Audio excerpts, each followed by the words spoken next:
Oui, alors nous sommes à la soirée du Sérin sur les régimes d'exclusion. Voilà, c'est une soirée intéressante.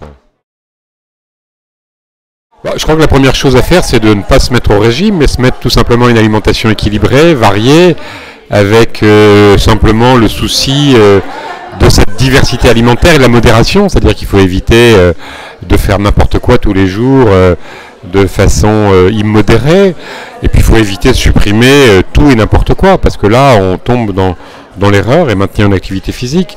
On a trop de gens qui suppriment des choses sans raison. Par contre, on a aussi beaucoup de gens qui sont encore toujours dans l'excès. Donc voilà, je pense que plutôt que adopter un nouveau régime à la mode, soyons plein de bon sens. Ouais, alors ma position est un petit peu mitigée. Je pense que ce sont des outils qui sont intéressants, qui sont des aides, des auxiliaires pour mieux se connaître, mieux connaître ce que l'on mange. Et donc ça peut permettre d'avoir une meilleure prise en charge de sa santé, indéniablement. C'est que ce soit dans le domaine de l'activité physique, de la nutrition, du diabète, de beaucoup de choses de ce type-là.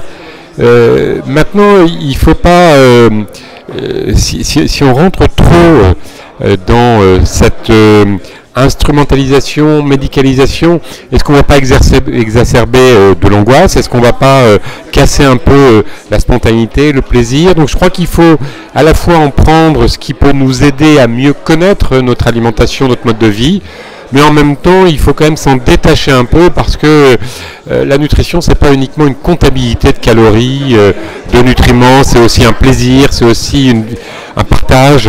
Et donc cette dimension-là ne doit pas nous échapper, c'est aussi une culture.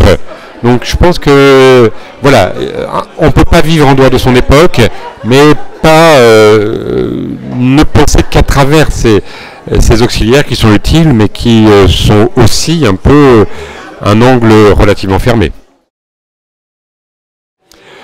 C'est toujours compliqué, il faut une prise de conscience d'abord de la part de la personne pour qu'elle puisse se dire oui, j'ai envie de changer. Donc la motivation, en même temps la motivation, elle vient du bénéfice qu'on a trouvé à changer quelque chose, et ça c'est notre propre expérience. Ensuite il peut y avoir bien sûr une motivation médicale, il peut y avoir aussi l'environnement. Je crois qu'il faut essayer d'agir justement sur les conditions qui nous conduisent à manger d'une façon ou d'une autre façon. La façon dont on fait les courses, la façon dont on s'approvisionne, notre environnement alimentaire. Je donne un exemple. Manger assis dans son canapé en regardant la télévision, c'est pas la meilleure façon de manger de façon adaptée. Il vaut mieux manger à table, des plats, préparés pas forcément de façon compliquée. Mais voilà, il y a un lieu, il y a un moment, et ça c'est quelque chose qui est un repère intéressant. Des petites choses comme celle-là sont des vecteurs de changement positif, alors que manger dans son canapé en rentrant et ouvrir des paquets de chips et de biscuits, c'est pas des conditions idéales. Oui et non, à la fois on n'en fait pas assez parce qu'on n'agit pas forcément sur les bonnes cibles. Non, parce que parfois on en fait trop et on veut peut-être trop normer notre alimentation, trop la rendre comment dire, une nutrition qui est imposée, qui est standard.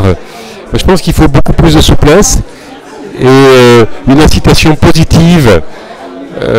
Attention à ce que notre alimentation ne soit pas le dernier espace de liberté qui va disparaître, quoi.